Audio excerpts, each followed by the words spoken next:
Never mind the conflicts of interest. At least these two are on the same team. But the problem is, if they break up, then you've got a fractured locker room. You got a locker room that just got burnt down if they broke up, right? Even worse, you got players on opposing teams. We talked about this with Nalissa Smith and Dejanay Carrington playing against each other in the playoffs and then hanging out together. And it's like, wow, yeah, you're not talking game plan strategy or none of that. Sure you are. You're giving up the house. You are. And now we got Paige Bueckers coming out saying, our relationship is nobody's business. One interview, a handful of bold statements, and suddenly the internet is in meltdown mode. Paige Bueckers thought she was clarifying things, but fans heard something entirely different, and now her connection with Azzi Fudd is under a microscope like never before. Was it confidence, or something people are calling delusion? Did she say too much, or are fans twisting the narrative? And what exactly did her teammate think about all of this? During her media availability introductory press conference, she was asked about said relationship, and this is what happened. I'll let you guys take a listen. Paige announced last year on TikTok that y'all were a couple, and I'm wondering if that is still the case, and if so, if y'all have talked to any other couples in the league about how they negotiate that dynamic as pro teammates. I understand why you have to ask that question, but we're going to respectfully decline from commenting on our players' personal lives. Go to the next question. So they're going to politely decline commenting on players' personal lives. There was an absolutely insane tweet here from Des Bryant saying, hey, that's part of the game. From the test of time, nothing has been off limits. That reporter had the right to ask that question. If they are dating, they are dating. Once you choose to let your private life become public entertainment, you cannot pretend to be shocked when the audience begins asking very public questions. And somehow that simple rule of celebrity culture seems to have collided headfirst with Paige Bueckers as if it were a brand new idea just minutes earlier now. Also, Azzi completely deserves to be here on her own volition and deserves to be celebrated for being the #1 pick. And when she says, I'm only going to say this once and we are not going to discuss this again, I fully believe her. Her PR training is showing and paying off. And at the end, she's literally like, can we talk about basketball now? I'm fully with you, Paige. Let's finally just talk about some basketball. Now, this is where things start to get a bit more interesting and honestly, a little ironic in a way that almost feels scripted. For years, fans thought they had figured out the dynamic between Paige Bueckers and Azzi Fudd, especially going back to their UConn days, where their on-court chemistry quietly blended with what many assumed was something deeper off the court, yet no one ever really pressed too hard since the narrative never officially crossed that invisible line into confirmed reality. I don't know if there's any more delusional athlete on the planet of Earth than a WNBA player. It is absolutely wild in what lens they decide to look at things through that is so different than everybody else. I mean, you got companies out there that don't allow this to go down. All right? And the fact that and I'm talking about Azzi Fudd and Paige Bueckers, they having made their relationship public and they being celebrities puts their relationship under a... Then that boundary vanished. And the moment it vanished, everything shifted. Because when a relationship moves from rumor into reality in professional sports, it never remains inside a tidy personal box labeled "Do Not Touch." It spills outward, it expands, and it begins merging into everything else, including locker room dynamics, team chemistry, media narratives, and yes, even fan speculation that can sometimes go completely off the rails. In the public eye, all I have to say about Paige making this statement is absolutely no notes. This was a perfect statement, and I hope it shuts everyone up. In case you missed it, Paige made an official statement to the press earlier today. She ended that statement with a period.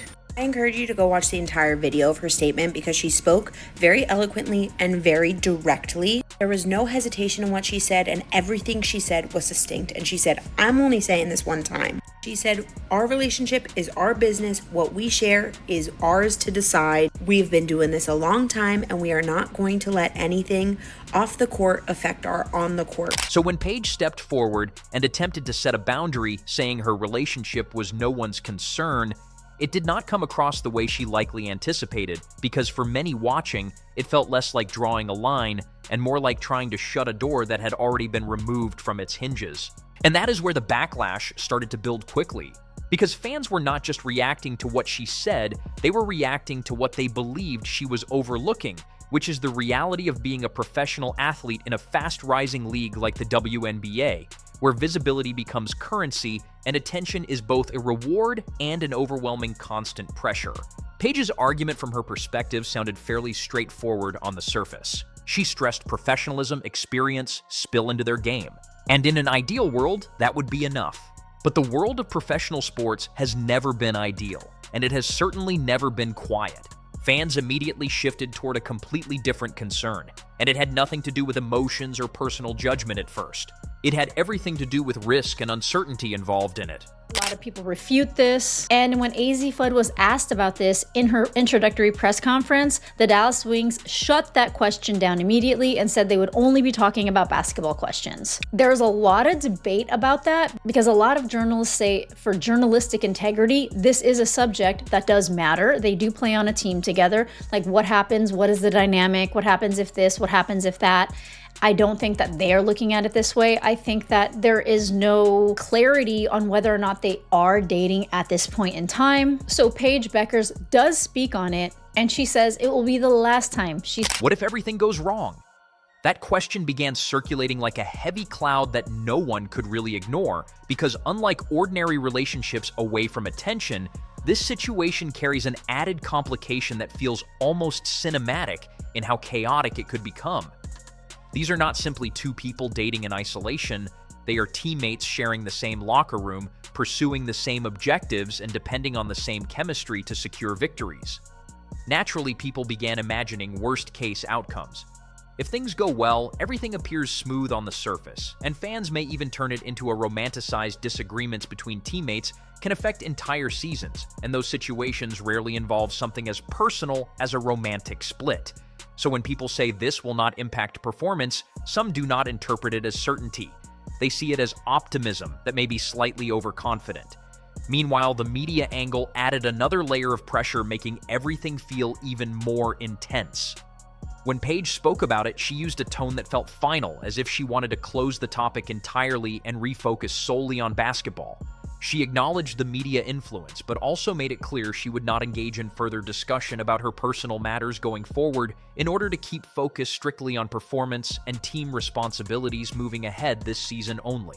Now, switching over to Paige Bueckers, there has been a lot of talk about Paige and Azzi, who at one point did announce that they were dating. And I have not really talked about this because it's just not important enough to me, but she did make a public statement regarding her relationship with Azzi Fudd because a lot of people are thinking that she was drafted to the Dallas Wings because she was dating. And this is where critics began sharpening their knives. Because from their viewpoint, the media is not only there to ask easy questions about pick-and-roll strategy and shooting percentages. The media exists to explore narratives, especially when those narratives intersect with sport in a meaningful way it is. And whether people like it or not, this issue intersects. The online reaction quickly spiraled into something far louder than a simple disagreement. Some fans argued that once you let your personal life become part of your public identity, you lose the ability to selectively shut down curiosity. Others went further, suggesting her response came across as dismissive or even out of touch with how professional sports operate in the modern era in general too. Of course, not every reaction remained respectful or constructive, and that is where things took a darker turn. Because while some criticism focused on legitimate questions about team dynamics and media access, other responses crossed into territory that was unnecessary, offensive, and frankly reflective of the worst parts of online culture. The conversation stopped being only about basketball or professionalism and started turning into a chaotic mix of opinions, biases, and exaggerated takes designed more for attention than understanding. And yet buried underneath all that noise, there is still a core issue that refuses to disappear away. Visibility changes everything. Mistake to draft her. She's the best player, so you draft the best player. The mistake was when the media team said, no, she's not going to answer. Azzi Fudd should have said, no, I got this, and given an answer. Because once Paige Bueckers, once she announces, this is my girlfriend and this is who I'm dating, and you are a public figure, it's free game now. You didn't have to announce this publicly and say, this is who I'm dating. Once you do that and you know she's probably going to be drafted, now you don't think it's going to be to your team, you open yourself up to these questions. And so when professional basketball players, men, NFL players, your personal life, it's a part of it. The WNBA has been expanding rapidly, earning more attention, broader coverage, and increased investment, which means players are no longer working in a niche space where narratives quietly disappear. Every headline, every statement, and every perceived controversy now holds far more significance than it did just a few years ago. So when Paige and Azzi's relationship became public, it was never going to remain a small or contained story. It was always likely to grow, draw scrutiny, and raise questions that may feel intrusive, but are, in many ways, expected given the environment. And that brings everything back to the original, uncomfortable truth that sits at the center of this entire situation. If something is meant to stay personal, keeping it private is often the only reliable way to culture, where athletes are encouraged to build personal brands, share aspects of their lives, and engage with audiences beyond the game, while simultaneously being expected to maintain boundaries that get harder to preserve with every post, interview, and public moment. It's a balancing act that may appear straightforward from the outside, but becomes far more complex when you are the one actually living it. Guys, genuinely hope everyone had a great offseason. There is something that I wanted to address, and I only plan on addressing it once. So if we continue to get asked about it, we will refer to this moment in time, or we will use this time to deflect and talk about our teammates. To deflect. Quite frankly, I believe me and Azzi's personal relationship is nobody's business but our own. And what we choose to share is completely up to us. But as media members, I understand you guys have a job to do, and you guys have to ask questions about the basketball aspect of it, so that's what I will be addressing. And at this moment, Paige Bueckers finds herself standing right in the center of that delicate balance, attempting to manage a storyline that may already be larger than anything she can fully contain. The reality is that this narrative is not fading away in the near future. With every match she plays, every sideline exchange, and every possession on the floor, people will begin interpreting things through a slightly altered perspective, even if they don't openly acknowledge it. Supporters will scrutinize expressions, break down interactions, and build theories around moments that may not actually carry any deeper meaning, because that is the natural outcome the surrounding noise were misplaced from the beginning. If they manage to do that, then this entire chapter could ultimately be remembered as nothing more than a small side note in a much larger journey defined by achievement, growth, and proving critics wrong. However, if they don't, and even the slightest inconsistency appears at the wrong time, then what many people dismissed as overthinking may start to resemble an overlooked warning sign. That tension is exactly what keeps audiences engaged, arguing, and constantly checking for what happens next, because regardless of opinion, the situation has grown beyond basketball alone. It now reflects perception, pressure, and the unpredictable reality of living under constant public observation where the spotlight never fully turns off. Sorry, not sorry, don't know what to tell you. Because your relationship has oozed over into your profession. All right, that's whether you like it or not, you're on the same team. So now look, it's part of you, it's part of that team. You've got gambling involved. People wagering on games have to worry about whether or not you two had a spat. Yeah, And as this situation continues to unfold, it gradually begins to expose something far more layered than a single interview moment or a passing reaction cycle. Because what is emerging around Paige Bueckers and Azzi Fudd extends beyond any simple relationship framing and instead reflects the growing pains of a league moving into a brighter and more intense spotlight and difficult to fully manage, particularly when personal narratives start blending with professional expectations in ways that are hard for the public to untangle. That is precisely the dynamic playing out now, as the discussion has expanded well beyond a straightforward issue of privacy and evolved into a broader conversation about accountability, public perception, and the pressures placed on athletes who are no longer able to exist outside constant observation. What makes it especially complex is how modern sports culture increasingly blurs the distinction between performance and personality. Because today's athletes are not only competitors on the court, but also public-facing figures whose personal stories have become part of the entertainment experience that audiences consume.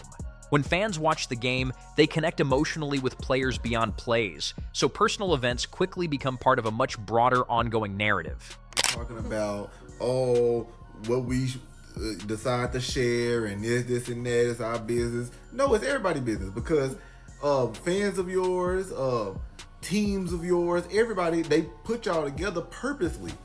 And then Paige said that the reason Azzi got drafted there had nothing to do with her. Who believes that? If you honestly think Paige didn't have something to do with that, or the team done it because of Paige, if you think that none of that is true, you need some help. It's obviously Azzi was there because of that. That is why the concept of fully separating personal relationships from professional performance often appears more realistic in theory than it proves to be in real life, particularly when the people involved are sharing the same locker room, the same timetable, and the same everyday pressures that come with competing at an elite level. Yet those ideas continue to spread simply because they feel believable in the context. For instance, the suggestion that a personal conflict could affect team chemistry has become one of the most repeated talking points, even though there is no solid evidence that anything of the sort has occurred. Still, the constant repetition of that possibility builds a quiet sense of tension in the background, almost like a storyline waiting for a moment to happen, whether it ever actually does or not. At the same time, there is another layer to this conversation that is often ignored, which is the pressure on both athletes to continuously demonstrate that none of these worries hold any truth. This is about the WNBA. Azzi Fudd, for those that don't know, it's number one pick. Was number one pick by the Dallas Wings. The same team as Paige Bueckers. Big Paige. You know, two UConn giants. Right. Great basketball players. But Azzi and Paige are also in a relationship. We know that because Paige announced it on her TikTok a year ago, and everybody knows it's not a secret. Right. So it's a couple things, right? First is like, is it a good idea to draft someone's girlfriend on the same team? If they're the best player, you draft the best player. I'm not convinced Azzi was the number one pick. I think she might have been number 2, number 3 pick. On one side, it can drive athletes to perform at a higher level, using criticism as motivation to sharpen focus and silence doubters through results consistently achieved.